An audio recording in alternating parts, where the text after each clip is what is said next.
All right, let's dive in. We're going to talk about a world we all visit every single night, but most of us, we don't really understand it.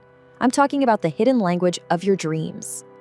You know, the famous psychologist Carl Jung, he didn't see dreams as just, random brain static. For him, they were a direct line, a small hidden door right into the deepest part of who we are. It's a pretty profound thought, and it really sets the stage for what we're about to get into. I mean, come on, you've had one of these, right? A dream that just feels more real than real. It sticks with you all day, you can't shake the feeling. You wake up and you're just like, whoa, what was that? If you've ever felt that, then you already get it. Not all dreams are the same. So there's this huge split in how we think about dreams. The modern scientific take, it often boils down to the brain just cleaning house at night. Random firings, sorting memories, that kind of thing. But if you look back, for most of human history, it was a completely different story. Dreams were considered sacred. They were messages, they were portals, they were a source of incredible wisdom. Okay, so let's start with that feeling. When a dream is so vivid, so real, you're not crazy, you're tapping into what a lot of traditions would call a big dream. Think of it like a message that's powerful enough to cut right through all the noise of your everyday life. And here's the thing, these cultures didn't just lump all dreams into one bucket. They had these really smart systems for figuring out where they came from. It's like getting mail, right? A letter from a friend feels way different than a bill from the tax office. They believed dreams were the same. They have different senders, and each one has a totally different vibe and purpose. And that brings us to a really cool framework that you see pop up all over the world, in different forms. It's basically a simple blueprint you can use to start making sense of your own dreams, to figure out which ones are just noise and which ones you should probably listen to. Okay, check this out. On one hand, you've got the Islamic tradition. They sort dreams into 3 types. Rahmani, those are the true, profound dreams from a higher source. Then there are shaitani dreams, basically nightmares designed to stir up fear and anxiety.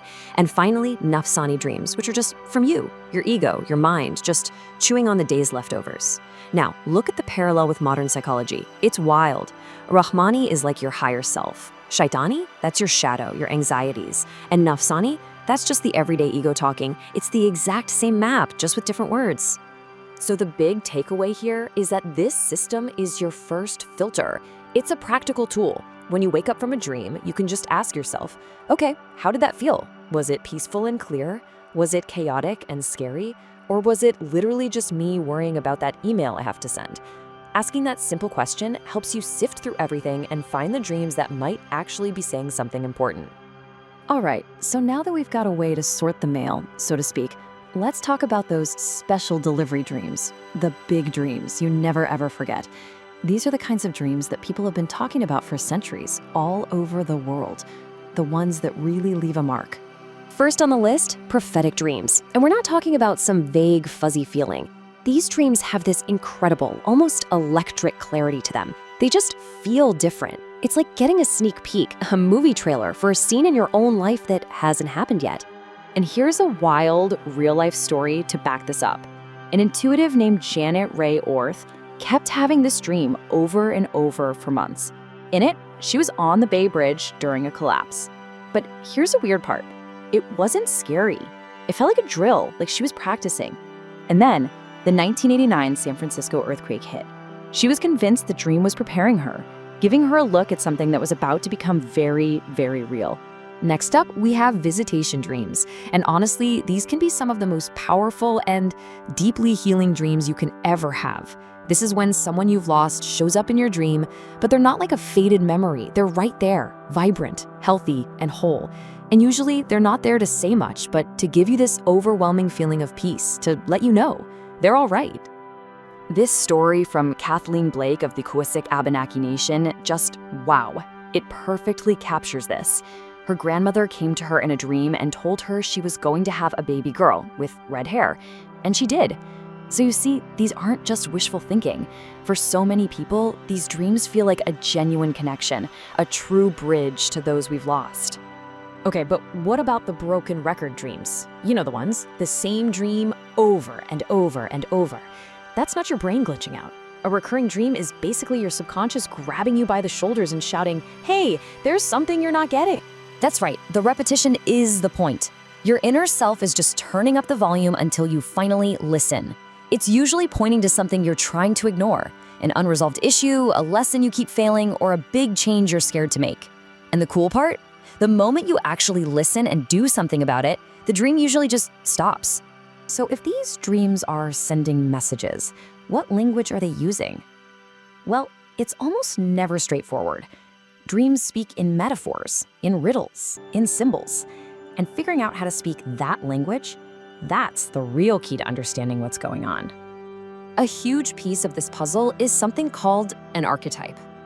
Think of them as universal characters that we all somehow recognize. The wise old guide, the scary monster in the shadows, the hero on a quest. When these figures show up in your dreams, you're plugging into a pattern that's as old as humanity itself. And then there are those classic dream symbols we've all probably had. Flying, that's usually about freedom, getting a new perspective. Falling, that classic anxiety about losing control. And oh man, the teeth dream, the one where they're crumbling or falling out, that almost always points to feeling powerless or insecure about something. Animals are another big one. They show up as powerful messengers all the time, and they usually represent some part of our own inner nature, our instincts. So a snake isn't just a snake, it's about transformation, shedding an old skin. An eagle, that's about getting that high-level, clear vision. A lion might show up when you need to connect with your own courage. Okay, so we've covered the different types of dreams and the symbolic language they use, but now for the big question. What do you actually do with all this? How do you take these weird nightly movies and turn them into something useful for your actual life? Well, here's a fascinating piece of advice that comes from ancient Islamic wisdom. It's simple. Be very careful who you tell your dreams to. If it's a good dream, a Rahmani dream, only share it with someone you trust, someone wise. But nightmares? The advice is to just let them go. Don't talk about them. Don't give them any energy or power over you. And if you want a hands-on approach, here's a super simple 4-step process. Step 1, the second you wake up, grab a pen. Write it down, because those details vanish in minutes. Step 2, don't just write what happened.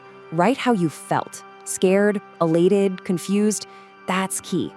3, pinpoint the main symbols. Who was there? Where were you? What objects stood out?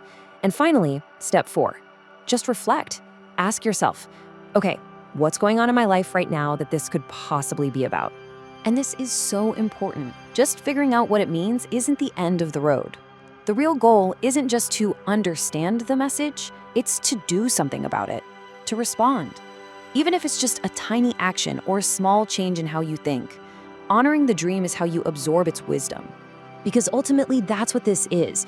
Your dreams are a conversation, a direct line to the deepest, wisest part of you that's always trying to offer guidance, insight, and even healing. It's happening every single night. The only question left is,